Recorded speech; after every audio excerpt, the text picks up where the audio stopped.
our YouTube. Thank you for subscribing and liking my last videos.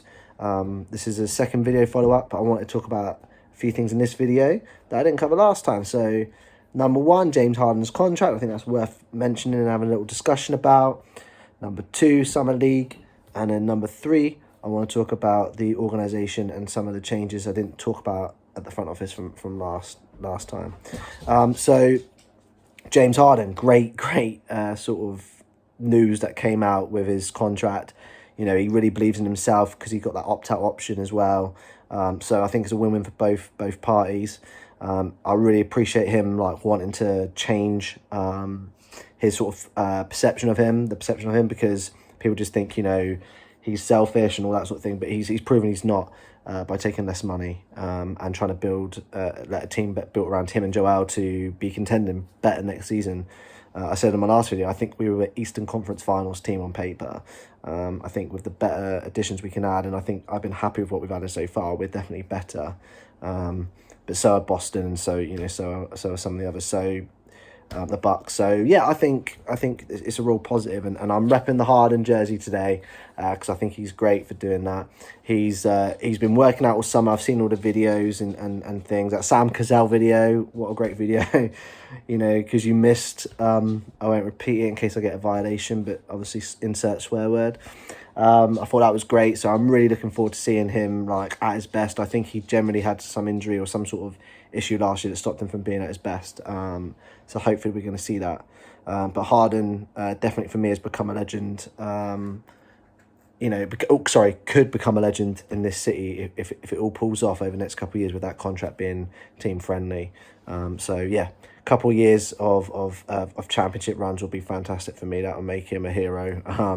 And I heard JJ Redick say on a I think it was yesterday or the day before, he was commentating on some of the game and said that he would never have to buy a meal again in Philly if they won.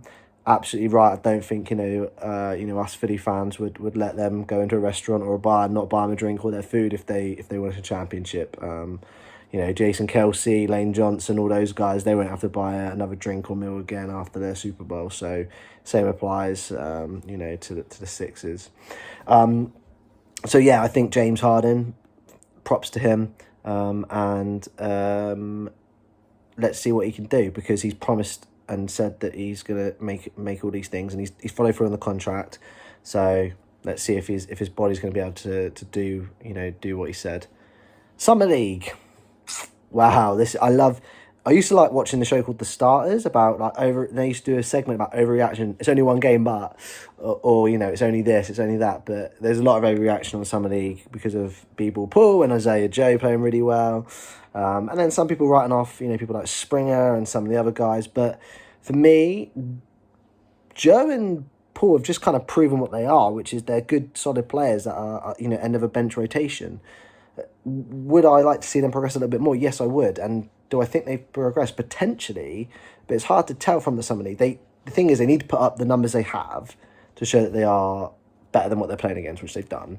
But now they need to do it against better opponents. So for me, I'm looking forward to pre-season games and hoping they get the rotation there, because I think Isaiah Joe could be a good bomber, as Brett said, that we need from the bench, and I think he could be given that leash if he performs well in those games, because Rivers obviously is very sort of reserved about letting some of the young guys go, but he's been there a while now. He must be doing something in practice that's not quite fitting with what Doc wants to go with, or is, I don't know, but obviously he's not agreeing with giving him the minutes that we as fans think he deserves.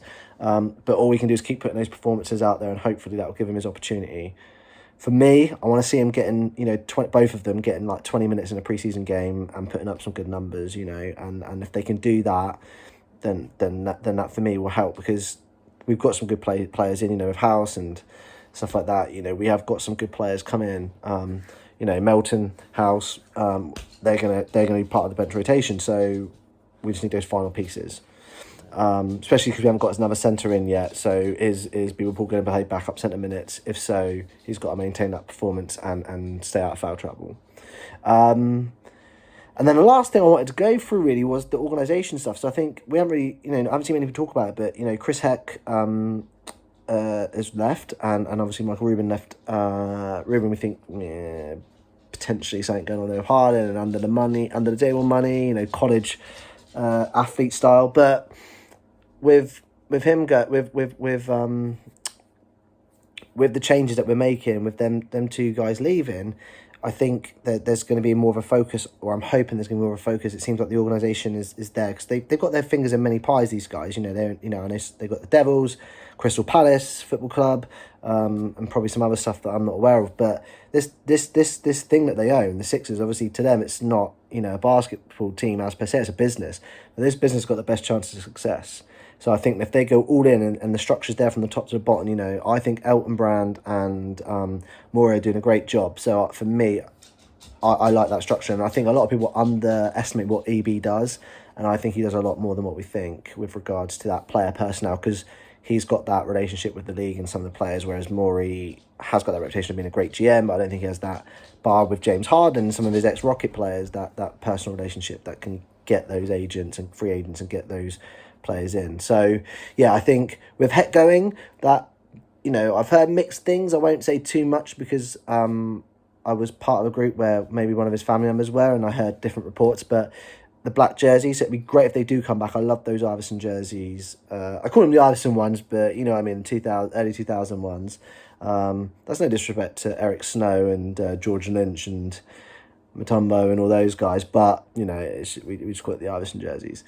Those jerseys are sick. If there can be some sort of rebrand of that, I'd great. But I'll be honest, I think the Spectrum ones were the best jerseys we've made for years, and I'd like them to stay. So hopefully they keep the Spectrum theme or some sort of retro Spectrum theme going for the future kits as well, for future jerseys. Sorry, that's my British stuff coming out. So yeah, I'm hoping that the focus is really there. And obviously I don't really care about the jerseys as per se. I just want that organisation to just be sort of buying into the same thing, the same goal. And, we hear it time and time again, but it hasn't always happened because, bar last summer and this summer, we've had a bit of turmoil with Big Collar or Egghead or whatever you want to call it because of his social media outbursts, or Daddy's Little Boy or whatever. That wasn't great with Colangelo. So we've had some bits of stability, and I'm hoping now, and again, stability with there's no sort of question around Ben's jumper this summer and stuff, it's question around James' ability, and James still played really well for someone that was potentially injured or aging. His stats were still better than what Ben was producing from a points perspective, but also pretty much matching the assist. Granted, not the defensive side of it.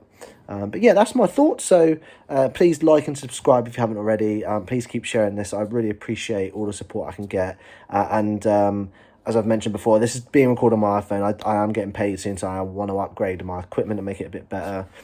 Please also message if you want to join in on. I'm happy to do a Zoom, record that, and put it on my social media and on my YouTube because I want to, I want to be able to interact and chat. I love talking Sixers, Eagles, whatever, Phillies, with anyone from Philadelphia, anyone in the UK that shares that passion that I do. So, yeah, just let me know. Thanks, and enjoy the rest of your day.